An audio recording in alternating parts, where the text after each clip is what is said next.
नसरापूर प्रकरणामध्ये ज्या छोट्या मुलीवर अन्याय झाला होता, त्या प्रकरणात न्यायालयानं आरोपीला फाशीची शिक्षा सुनावली.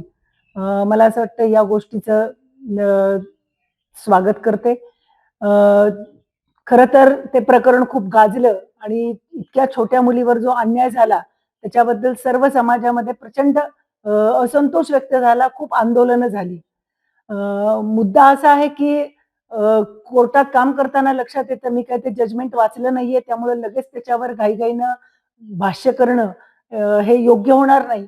पण मला असं वाटतं की अशा असंख्य केसेसमध्ये पोलिसांनी जर नीट तपास केला, इन्व्हेस्टिगेशन केलं, तर शिक्षा होऊ शकते.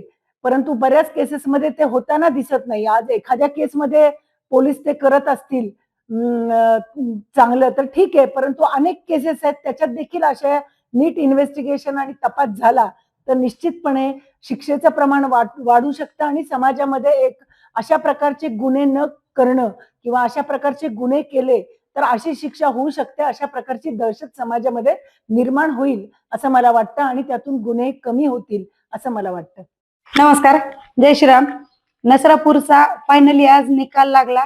ज्या निकालाची संबंध महाराष्ट्र महिला वर्ग अत्यंत प्रकर्षाने वाट पाहत होते की हा निकाल काय लागेल, त्याची मुरडीला न्याय भेटेल किंवा नाही भेटेल. तर आज तो निकाल आमच्या मर्जीनुसार लागलेला आहे.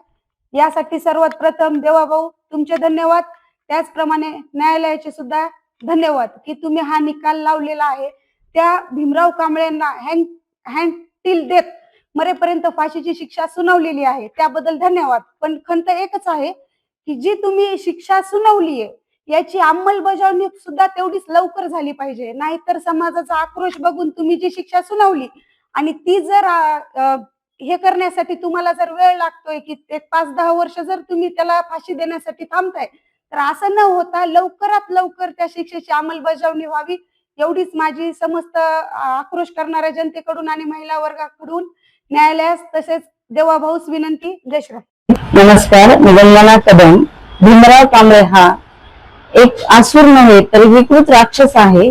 याला न्यायालयाने अतिशीघ्र खटला चालून अवघ्या 55 दिवसात न्याय देण्यात, मरेपर्यंत फासावर लटकावा असं न्याय देण्यात आला. आणि मी न्यायालयाकडे अशी विनंती करते की विलंब न करता या राक्षसाला शीघ्रही फाशीवर लटकवण्यात यावं, महिला म्हणून मला वाटते. आणि आज जज साहेबांनी ते जजमेंट दिले की महाराष्ट्रातल्या सर्व महिलांना अभिमानास्पद आहे का? नक्कीच हो, कारण की अशा पुरुषांना तात्काळ फासा लटकावं किंवा त्यांचे असे तुकडे करून विकरले जावे की असे कृत्य इतर कोणताही पुरुष असे कृत्य करू नये. मला तरी असं वाटतं की यांनी तो भिला पाहिजे आणि असे करताना 10दा विचार केला पाहिजे त्यांनी. मी असं सांगू इच्छिते. असेच प्रकरण महाराष्ट्रामध्ये भरपूर आहेत, ते पण तात्काळ निकाली लागत अशी काही मागणी आहे का?